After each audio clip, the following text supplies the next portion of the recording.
Cricket et al. It's a website. It's a podcast. Pete, it's a way of life. It's Gideon Haig over here. And it's Peter Lawler over here. And welcome to Cricket et al., your independent cricket podcast. Where are you, Pete? I don't recognise this backdrop. I'm coming to you live and direct from Lawn, Gideon. Oh, it's like live at Leeds. I wish you could see Cricket et al.'s Lawn Beach House studio, mate. I've got the little Rhodes microphone. I don't have a stand for it. So it's resting on a pillow, a bison pillow. Yeah. Oh, beautiful, beautiful. And this nice is your sister's place. World. Yeah, nice part of the world, just down the road from the cricket ground. I made the walk up to the cricket ground yesterday. It's got quite the view. You ever played on one of those coastal cricket grounds? Yeah. Yeah. Was there anything going on? Yeah, soccer. So, right, okay. Turned around and came back down. Wasted a walk up there. Don't they know we're in a foam of expectation about this summer? We're not in Perth yet. We'll be going next week. What awaits us in Perth, Pete? Will they actually let us in to see India, or will India play the test match entirely behind screens? Indians are behaving a little bit like how the Taliban expect women to behave, isn't it? They won't speak in public. They can't be seen in public. Well, the tradies weren't allowed to look, were they, at the training at the WACA? No, the tradies got in it. The email was sent saying, during all training sessions, please do not take any photos or fly any drones over the training sessions, and please do not sit and watch the session. It's amazing. I mean, they do it every time, don't they? They put up those black nets around at the WACA there to keep out prying eyes. I mean, it's kind of it's the sort of thing you'd expect if Michael Jackson played cricket, isn't it? My cultural references are dated. Is there a modern version of a Michael Jackson? Gideon? Yeah, good question. Amyl and the Sniffers? No, I don't think so. Yeah, I don't think so. But of course, this has had a counterintuitive effect, because every news crew and every journal in the world is now just gagging to cover Indian training. It's the Streisand effect. That's exactly what it is. And India to their have actually responded to this by going on Instagram to announce that they have arrived. There's peace, there's bounce, there's age-old rivalry. Australia, we have arrived. Well, actually, that was a couple of days ago. But anyway, I think they have let people in. They have. They conceded 2 days ago. Yes. They let the West Australian photographers in and one cameraman. I've got breaking news for you, Gideon. When did I receive this? I've received this morning, hot off the press at 9:52 a.m. on Friday morning from Max Abbott. Good fellow, Max. Yeah. For India's match simulation practice today at the WACA ground, accredited media and photographers can attend. TV cameras and video recording are not permitted inside the venue. So does that mean you can take your camera in, but you can't use it? And you definitely can't sit on it to watch the cricket? What's a match simulation anyway? Perhaps we should do a journalist simulation. I think we're doing we are doing journalist right up here, rather than actually touch the keys. I don't. Well, they were going to play. It was going to be India A versus India, sort of like what Australia did in 2019 in Southampton. Yeah. But I suppose, as Australia discovered in 2019, when you make it a game, you cannot. Yeah. So you can't. You lose a little bit of control of the preparation. I mean, Australia got that wicket that England so graciously provided in 2019 was a nightmare. The game finished early, and in fact, the players were saying that in normal situation that would have been called off. It was an unsafe wicket. Well, the funny thing if Virat sneaks off first delivery in a practice game, it's not an ideal warm up for him, is it?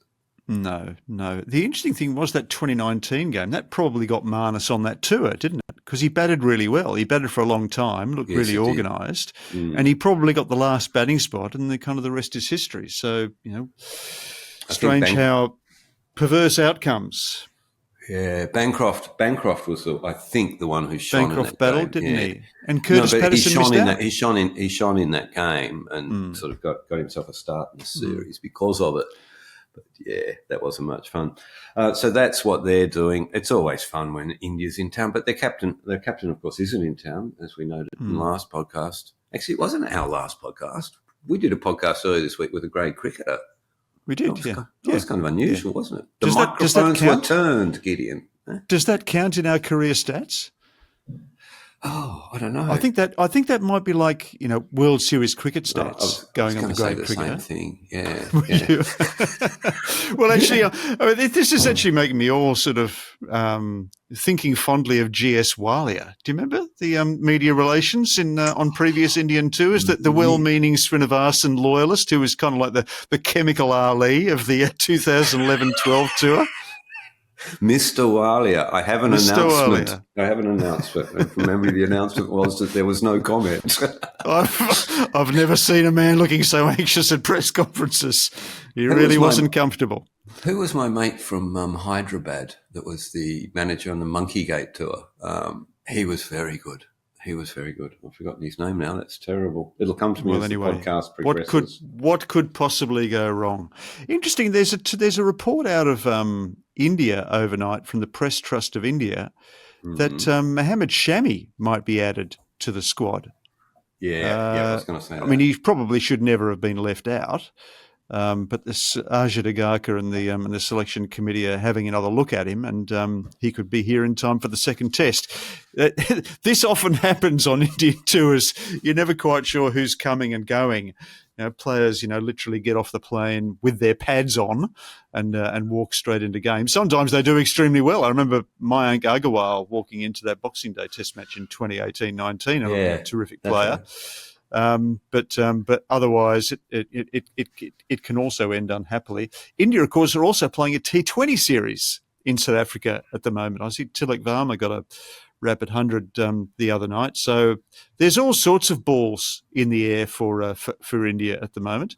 And as for must be a huge challenge trying to build any sort of sense of cohesion in a squad this large, augmented by so many support staff, with a captain who's not there and a coach who's, well, he's an interesting one, isn't he? He's got a bit to say. He's going to be a fascinating study this summer. He's a prickly little bloke, I think, Ricky Ponting said the other night after he had a glass of wine. said, and Ricky knows prickly.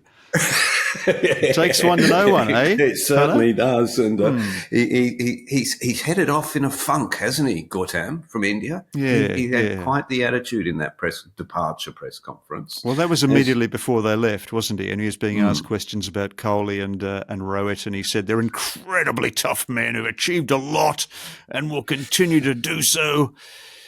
Okay, all right. Well, yep, that's fine. But they're all legitimate questions. And if you're Ricky Ponting, you're not allowed to have an opinion on Virat, according to Gautam. Absolutely not. Who is Ricky Ponting to Indian cricket? Yes, I think he's coached a bit more in India than Gautam Gambhir, just quietly. Do you think he's feeling that pressure? He's vacated the job. He's vacated his ministry. Well, he wasn't a ministry. Yes. Sorry, he was a member. He wasn't a minister. He was a local. He was a member of Parliament. He stood down from that. He's mowed his bloke in cricket. And now he's lost the series at home 3-0. What's he going to do next? Well, of course, his last experience of Australia was that 2011-12 tour that we're talking about, where I know he must have hit his light under G.S. Walia's bushel because we didn't hear very much from him. But, that's his last memory here when the team was under a lot of pressure. The team did seem faintly embattled. It was Virat Kohli's first tour and he did very well. But I wonder what sort of hang-ups Gambhir harbours about playing in Australia, because the successful Indian tours on the last two occasions have really embraced being in Australia. They've had the advantage of Ravi Shastri, a great Australia lover, as their coach and kind of guru. I think he's been very good at setting players at their ease. I think he's managed. Shastri, I think, deserves a lot of credit for having convinced Indian teams that they are up to up to par in Australia. They're just starting a little bit of the back foot here, I think, at the moment. It was Mr. Shridhar, who was the Indian manager on the Monkey Gate MV tour, Shridhar. an engineer from Bangalore. Yeah. I've actually got his book in my bookshelf. Oh, have you? I wouldn't mind reading. Hang on. I really liked him. I looked him up when I... Yeah, you go and get it. I looked him up when we went back to Hyderabad after the Monkey Gate tour, and I think he was running cricket down there for a while. Unfortunately, he's passed away. But he was a nice fella. I liked him. Here it is, Pete. Good in a blazer, and it's an important thing as an India tour manager to look good in a blazer. The Renaissance man. I'm talking, Gideon. Oh, you're back. Okay, sorry, man. No, you're right. Anyway, visual prop. Oh, there it is. The Renaissance man. Yep. He was an engineer, wasn't he? Did I make that up? Yeah, it's a fascinating story. Yeah. We're Did talking you watch the about game last night, Pete? Well, Gideon, I kind of watched the game. I was playing Scrabble in the first innings and then the New York Times word game in the second innings. But I've got to say, as far as T20 games go, that was a good one because it only went for 14 overs. It commenced after I'd come back from dinner in Lorne. So it was the perfect game of cricket. Did the Scrabble go longer than the game? It must have been. Really? No, Sue whipped my ass. Yeah. I got upset and tipped the board over after about five overs into the game. But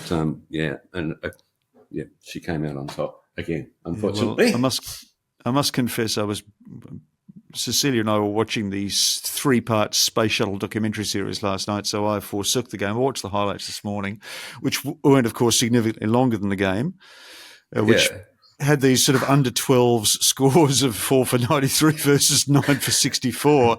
So, I haven't seen a T10, but I've now seen, I guess, glimpses of an S7, and I can't imagine that the addition of a T3 makes a huge qualitative difference. Glenn Maxwell was very, very entertaining. I don't know if you saw in the highlights the sort of reversed sweep that he played off that first delivery. First ball, his first delivery, he was in one of those moods and it came off. He batted brilliantly and he was great fun to watch. Very few like him in the world, isn't there, when he bats like that? No. That scenario was made to measure for him, wasn't it, though? I like seeing the 3 Aussie quicks get out and have a bowl because there's a lot to like about Xavier Bartlett and Nathan Ellis and Spencer Johnson. It was good to see him on the park, the Spencer Johnson group. Johnson Blues Explosion, That's the one, Yep. So that's about all that needs to be said about that crap. Yeah. Well, afterwards I noticed that Rizwan was asked a question about the Champions Trophy and made a point of saying that, KL Rahul, Surya Yadav, they're all welcome. All the players who will come, we'll welcome them. We're hopefully Indian players will come. What are the hopes of that, Pete, for the Champions Trophy? Do you think India's going to make it? So that's a big story at the moment, isn't it? The Champions Trophy is due to be held in February and March in Pakistan. India have murmured out of the side of their mouth that they're not coming. They don't want to come. It's more than that. I think they've advised the ICC that they're not coming, and we've kind of got. Well, hang on, Gideon. When I say out the side of their mouth, does that because that the treasurer of the BCCI probably rolled over in bed and told himself, as the boss of the ICC, that this isn't going to happen, darling. Yeah. Well, anyway, it's an irresistible force against an immovable object because Pakistan is saying they won't accept India not coming, and India's saying, well, we'll accept a hybrid model like we did for the Asia Cup last year with the India-Pakistan game being played in Sri Lanka, and Pakistan's saying, well, that's not going to happen. Here we are. We're hosting our first global event since the 1996 World Cup, and we've been touring India. I think Pakistan has been going to India in recent times. They went for the World Cup last year, but of course India hasn't gone to Pakistan since the Asia Cup in 2008. So if this is a serious issue for Pakistan, if they don't accept the hybrid model, Like you cannot have the Champions Trophy without India. I mean, it's just that's the reality of the situation. They could lose the $65 million US that they're getting to host the tournament. They put a lot of money into redeveloping their stadiums. They're trying to get their cricket back on its feet, with tours there in the last few years. It's a big blow. It's a big blow for Pakistan. I suppose you have to respect the sort of geopolitical tensions between the two countries.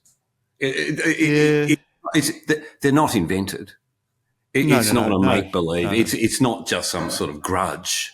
There's a genuine security concerns between the two countries, almost in a permanent state of minor war. Well, certainly for the last 5 years since India in Jammu and Kashmir, and really there just has not been a reset since then. No. And in fact, last night India announced that the Kabaddi team wasn't allowed to go. To Pakistan as well. The Kabaddi team was supposed to play there next week. Although interestingly, Pete, India is sending a blind cricket team to Pakistan for the Blind World Cup, of which India are the world champions. So it's, I guess, if India's defending a trophy, that's a bit of an incentive to go. It's obviously less of a potential terrorist target or security issue than sending a full-fledged team. And it is true that India's... They're sending a blind team. They're sending their blind team. What, on the principle that what you can't see can't hurt you? Is that it? I think that's a little bit anti-woke to say that, Pete. I mean, it seems a bit strange. Are they deemed to be more expendable than the cricket team? I don't know. Look, if you can follow the logic, good luck to you. But India's foreign minister did actually go to Pakistan last month, I see, attending a conference, and did meet his opposite number. But it's also true that things in Pakistan are not good. The country's been teetering on the brink of sovereign default. The IMF's kind of kicked that can down the road, about $7 billion worth. The domestic politics there are hopelessly polarised. Imran Khan's in a cell. He's calling on supporters to march on Islamabad. His wife's just got out on bail after 9 months. There's probably never a great time to be touring Pakistan as far as sort of domestic harmony is concerned, but this is not one of those moments. And the other thing is, actually, someone was pointing this out to me yesterday. Lahore is in a terrible state for pollution at the moment. It's almost unlivable there. It's almost as bad as New Delhi. Pakistan and India have this in common, that some of their largest cities are at various stages of the year, even when they're meant to be hosting cricket, almost uninhabitable. Well, so it would be a punish to go and play in Lahore, regardless of security. Well, and apparently the games were scheduled for Lahore, and also the ICC abandoned a 100 days out press conference in Lahore, citing that I think the pollution, but it has everybody worried. Australia has received no word from anyone on this and on what's happening. They haven't received information about where they're playing. I think the indication was that India would play all of its games in Lahore if it went there. I mean, it's not unusual that these things are left up in the air until the last minute. But I did read somewhere that 12 ICC board meetings passed following the announcement that the Champions Trophy would be in Pakistan. And India didn't make any noise about it at all. Yep. We just let it go through. Yeah. And they've since been, Jay's dad's told him that they're not going, so they're not going. Well, if we don't know, and the broadcasters, more importantly, don't know, who've paid very, very good money to broadcast this tournament, and they want to begin their promotional and commercial preparations, and they're just getting nowhere. So this is going to be a perennial issue. It can't probably be hurried, as you say. Often these things do come together at the last minute, but it's hard to see anything other than Pakistan being forced to eat the shit sandwich of a hybrid model. It's such a shame because it's so exciting when India play Pakistan, and the last game that they played at the World Cup, 173 million Indians watched it on TV. 225 million watched it digitally. It's the most important game in an ICC event, and they sold those TV rights for $3.2 billion. I mean, not just for this one competition. And if you've got no India in the tournament, you ain't got a tournament because all your sponsors are going to pull out, aren't they? Yeah. So that's not good, kids. Not good. That's not good. That's not good. Let's go back to some things that are good, Pete. What's good? Lizelle Lee has hit back-to-back hundreds in the women's BBL to take the Hurricanes top of the table on net run rate. We're only about 2/3 of the way through the women's BBL, but the Strikers already seem to be out of contention, who are actually defending. They've won 1 out of 7. I don't know what's gone wrong with them because they actually look to have the rudiments of a good team there. They've got Talia McGrath, they've got Smriti Mandana, Megan Shutt and Darcy Brown, and they've been horrible. I don't know whether you watched the highlights of that Lizelle Lee 100 the other day, but it did seem just a little bit ridiculous. And she, bizarrely, thanks to the schedule, she gets another go at the Strikers in Adelaide tomorrow. Yeah, that's right. How would you feel if you were backing up against her? There's another dozen games to go in the women's BBL. Scorchers against the Thunder today. There's a Melbourne derby tonight. We've also got the Sheffield Shield on at the moment. South Australia were rock and rolled at Rolton Oval yesterday by that old man River Jackson Bird taking 746. We've forgotten all about Constance Watch, haven't we, Pete? He's only got 28. Hard to get excited about that. So last week. Who was last week? Who was it pumping up his tires? One of the friends of the podcast, Gideon, Paul McGrath, was at the Sixers match last night with his kids, right. and he said it was one of the best nights out. Yeah, so right. It was really exciting up at North Sydney Oval. It was, yeah. Yep. He sent me pictures regular too. updates there too. Yep. Something else dropped this morning, Gideon, from Cricket Australia. Go on. The Afghanistan women's team is going to play a game in Australia. Tell me more. It's not an international match, but it's a game of cricket, and it's the start. So I'm just looking at the press release now. Cricket Australia is putting on a game between the Afghanistan Women's 11 and a Cricket Without Boundaries 11 at the Junction Oval in Melbourne on January 30. Right. It's sort of a tie-in with this UNICEF deal that they've done of the Cricket Without Borders, and it's taken them some time to do this, but I'm pleased to see that they have done it because I've always thought, well, all the women are here, why can't they get on the ground and play a game of cricket? But it has been more difficult than that because there are some real concerns that players participating may have consequences for their families at home. Sure. Yes. But, there's some real – I don't know if you've met any of these women, but I met a Banafsha last year at an LBW Trust event. She's an absolute live wire and told her story at this LBW Trust event with the other girl, Nilab, I think her name was. Compelling stories about escaping Afghanistan. Great love for the game, and it's sort of heartwarming that they're going to finally get a game of cricket somewhere. Well, it's great to see that far from your house. Yeah. No, exactly. It's interesting that ICC and CA were kind of passing the buck back and forth to see who took responsibility. So it's good to see CA taking the initiative in this case. Also on the Junction Oval today, Pete, the Vics are hosting Western Australia, and Marcus Harris and Cameron Bancroft continue their eternal bat-off. It's in limbo, in purgatory. No, it's not. Yeah, I mean, it's not, Ali versus Foreman or, I don't know, Thor versus Loki. Probably more like sort of Oxford versus Swindon, the two bald men fighting over a comb. But somewhere, sometime in cricket, Cameron Bancroft and Marcus Harris are still going hard at it to see which of these two titans of the game comes out on top. It's not inconceivable that we will see them back in the Test team. Indeed. They still have plenty of time to play in their career and may actually find that right place. But until then, are you expecting to see McSweeney for all 5 tests, Gideon? I tell you what, it's going to be an interesting challenge starting the series in Perth. You're a might have wanted to McSweeney start cynic. somewhere. I'm not a McSweeney cynic. I actually think he's probably the best selection out of all the options that were available.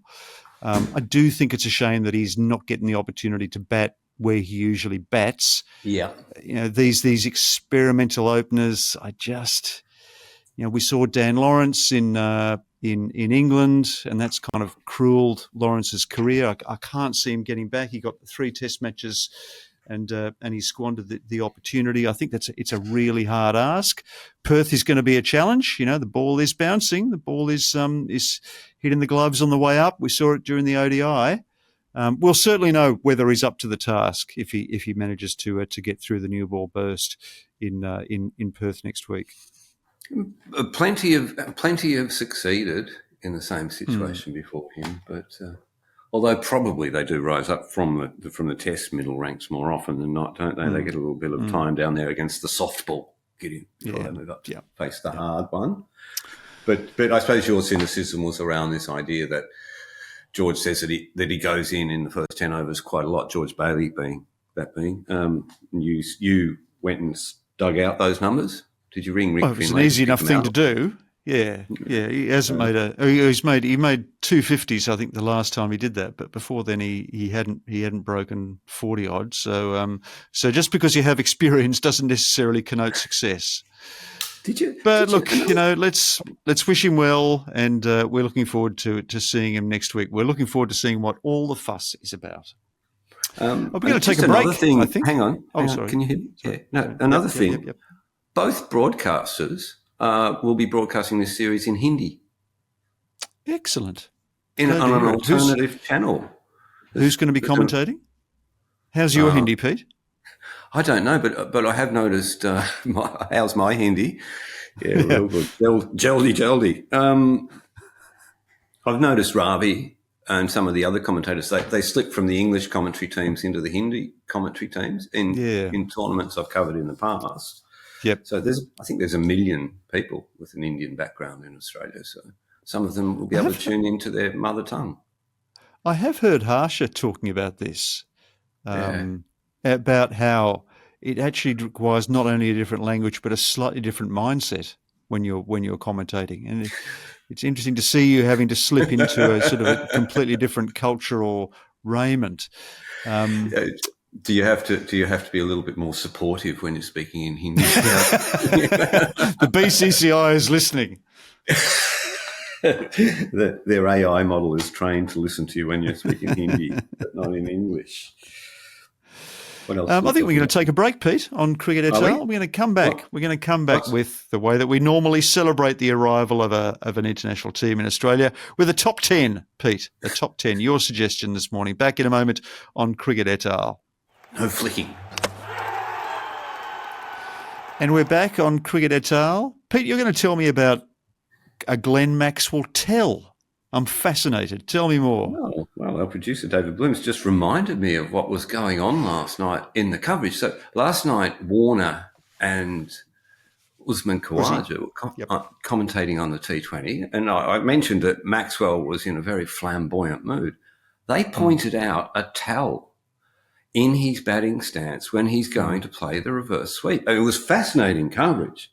I mean, they're saying how you pick these things up with batters, how some batters, different batters in different circumstances, will indicate the shot that they're about to play.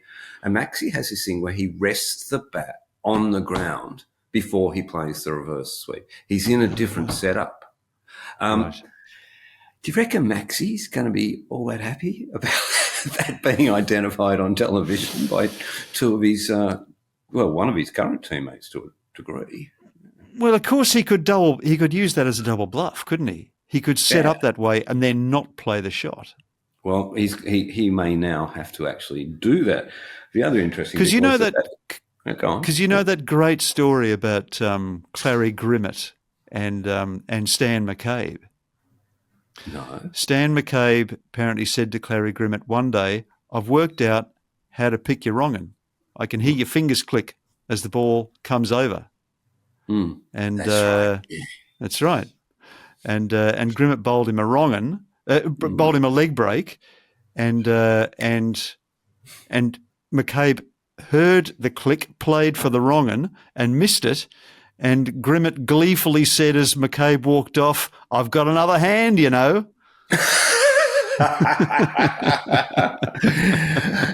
The other interesting thing was that all the Pakistani players, as they approached the boundary, were discussing their tactics for the second innings in Urdu. And, of course, Usman just translated it for us up in the box. He said, "Oh, they're saying this, and they're going to do that, and they're going to do this." So the veil of secrecy behind which they exist when they speak that language exists no more. How many tactics do you need in a 7-over innings? I wouldn't have thought it was all that complex, even in Urdu. How much time have you got, Gideon? I'll run you through it. We're going to have to go really hard here from the kick. So India are in town, and we're going to do a top 10 from India, are we? About top having 10 India songs. Exactly. Yep. About having India in Australia. Yep. Yeah. Now I've actually. First, Gideon? Well, I've actually added an Olympian constraint to this exercise because I'm going to see the Saints on Sunday night. I'm going to choose 5 Saints songs about having India in Australia. That's good. That's thematic. Yeah. That's pretty good. And even better, I'm going to restrict it to the Ed Cooper Saints period because I was tempted to go with Ghost Ships. From a little madness to be free, but that is of course post Cooper. And what I'm going to see on Sunday night is the Saints doing their repertoire from 73 to 78, culminating in those 3 great albums, those 2 absolute landmarks in Australian music: Stranded, Eternally Yours, and Prehistoric Sounds. Pretty excited about that. I did actually look at YouTube this morning. Someone had filmed some footage from the Saints gig in Adelaide, and it looks fantastic. I hate it when people do that. I hate it when people do that. They started doing that at Viagra Boys the other night, but fortunately it was such a sort of mosh pity environment that you couldn't really keep your phone up in the air for too long. If I caught up with our old colleague Mark Ray during the week, Pete, former cricket writer for the Herald and for the Sunday Age, and he was telling me that he went to England in 1977 and he saw the Saints, the original line of the Saints, play 3 times. Wow. Yeah, and Chris Bailey bought them drinks, and he saw the Ramones twice. How good's that? That's pretty good. That is pretty good. Anyway, I'm going to start off. I'm going to try and choose match it. I've got a matching story. I had breakfast with John Coomber, who was the AAP correspondent in London in 1976, and has a preview copy of Nevermind the Bollocks. Wow, that's good. That's good, okay. John.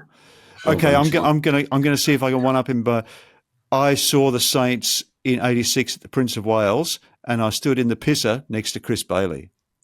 In the pisser, Gideon, or at? Yeah. At the pisser, yeah.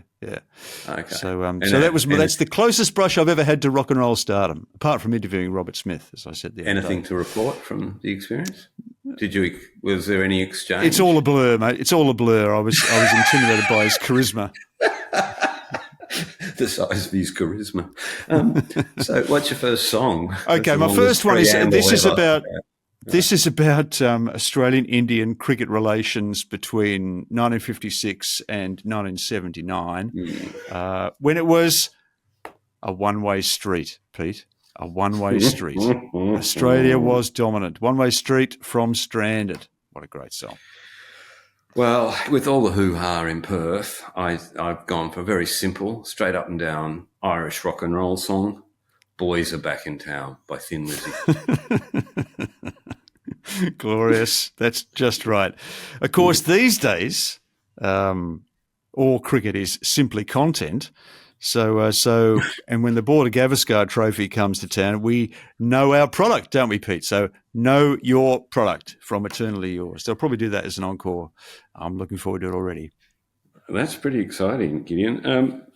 because I saw the Viagra Boys last week in Sydney and they were so good, I have gone to the Viagra Boys back catalogue from the album Worms. It's an instrumental track, but I think it has an appropriate title. It's called Amphetamine. Okay, all right. I can't wait to hear it. Yeah. I'm going to go recollections of G.S. Walia coming to mind and his media management on their 2011 tour. I'm going with Everything's Fine, Carry On from Prehistoric Sounds. Nothing to see here. With a bit of luck and if things fall into place. Go on. Captain Obvious, Psychedelic Furs, India.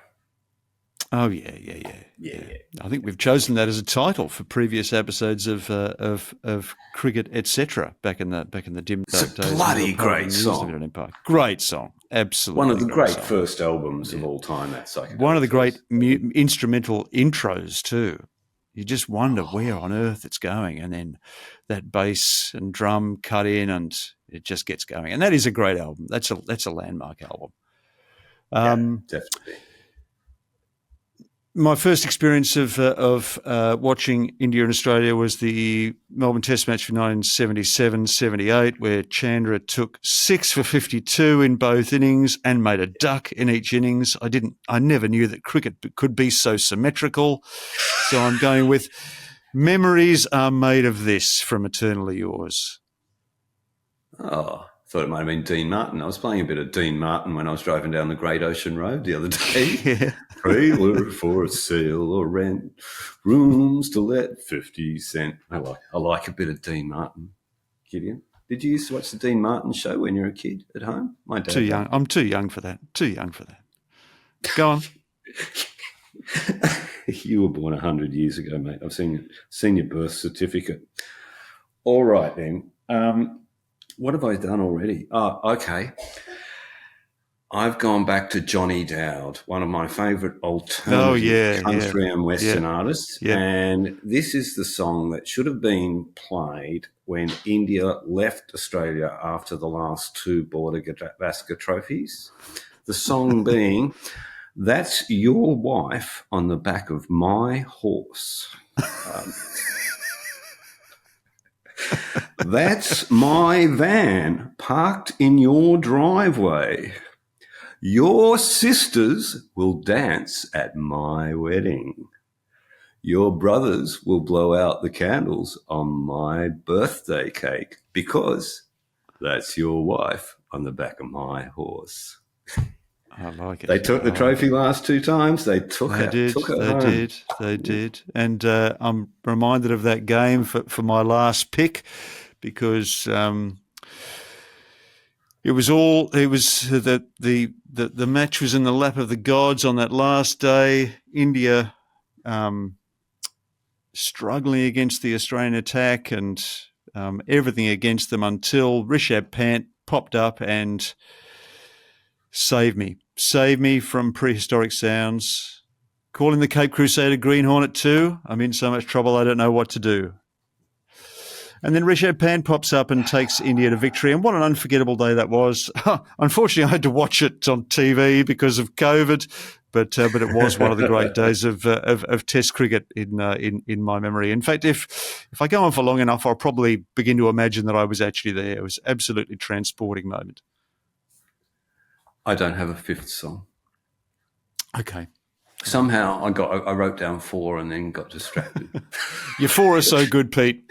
Your 4 are so good that that will suffice. Anyone? Yeah. Well, all right. So next week we're going to be in Perth. We're looking forward to your company this summer. I guess we'll be previewing the Test match, will we? I guess we will. Well, this is pretty exciting. This is an exciting moment in cricket et al. History, Gideon. Yeah. We are actually hitting the road. We're firing up the jalopy and driving across the Nullarbor. On your dime, folks. Yeah. Thank you very much to people who've pitched in to make this Cricket et al. Fantasy tour a reality. If you haven't subscribed to cricketetal.com, please do so. We welcome all converts, and we're looking forward to a great summer of cricket and a great summer of travel, a great summer of writing and a great summer of podcasting. But in the meantime, that's good night from me. And it's good night from him.